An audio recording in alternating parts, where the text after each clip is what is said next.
وداعيا إلى الله بإذنه وسراجا منيرا الله الله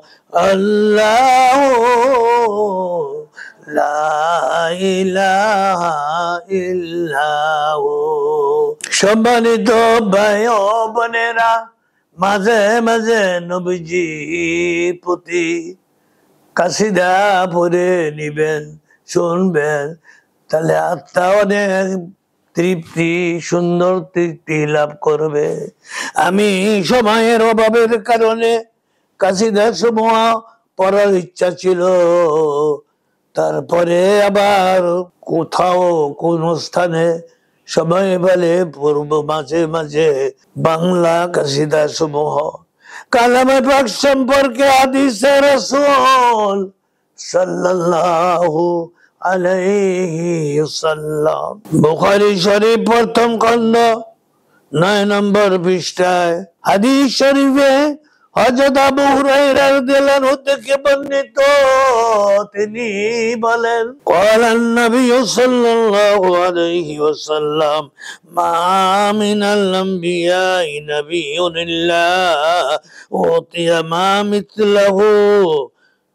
আমানা عليه البشر وإنما كان الذي أوتيت وحيا أو جاء أوحاه الله إني وأرجو أن أكون أكثرهم تابعا يوم القيامة الله সম্মানিত ভাইরা এবার আপনাদের সম্মুখে হাদিস রাসূল সাল্লাল্লাহু আলাইহি সাল্লাম কোরআন পাকের পক্ষে কি বলেছেন শুনুন নবী করিম সাল্লাল্লাহু আলাইহি সাল্লাম বলেছেন এমন কোন নবী ছিলেন না যাকে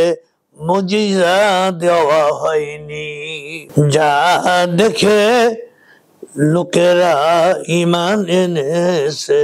নবীজি বলেন কিন্তু আমাকে যা দেওয়া আছে তা হচ্ছে ওহী কুরআনুল কারীম যা আল্লাহ আমার কাছে নাজিল করেছেন সুতরাং আমি আশা করি কিয়ামতের দিন তাদের অনুসারীদের তুলনায় আমার উম্মতের সংখ্যা সর্বাধিক হবে আল্লাহু আকবার এই প্রসঙ্গে তাফসীরে রুহুল মাআনি নবম খণ্ড 203 নম্বর পৃষ্ঠায় তাফসীরে রুহুল বায়ান পঞ্চম খণ্ড 418 নম্বর পৃষ্ঠায় হযরত আবু হুরায়রা রাদিয়াল্লাহু আনহু থেকে বর্ণিত তিনি বলেন ক্বালা রাসূলুল্লাহ সাল্লাল্লাহু আলাইহি ওয়াসাল্লাম ইন্নাল্লাহ তাবারাকা ওয়া তাআলা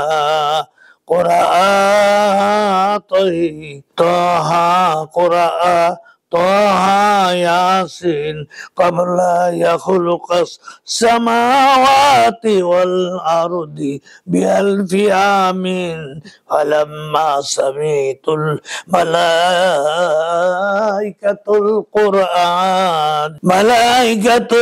القرآن قلت طوبى لأبي أمتي ينزل هذا وطوبي لا جوافي تحمل هذا وطوبي إلا 9 تكلموا بهذا رسول خدا সাল্লাল্লাহু আলাইহি ওয়াসাল্লাম ইরশাদ করেন আল্লাহ সুবহানাহু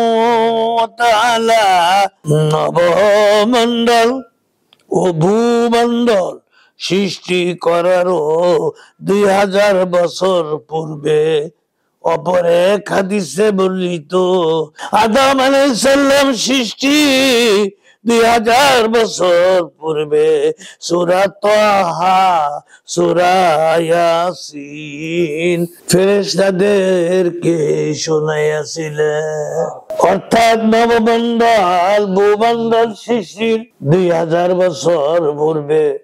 অপর হাদিসে আছে আদম আলাইহিস সালাম সৃষ্টির 2000 বছর পূর্বে। সূরা তাহা পড়তে জানো কে কে? সূরা তাহা, সূরা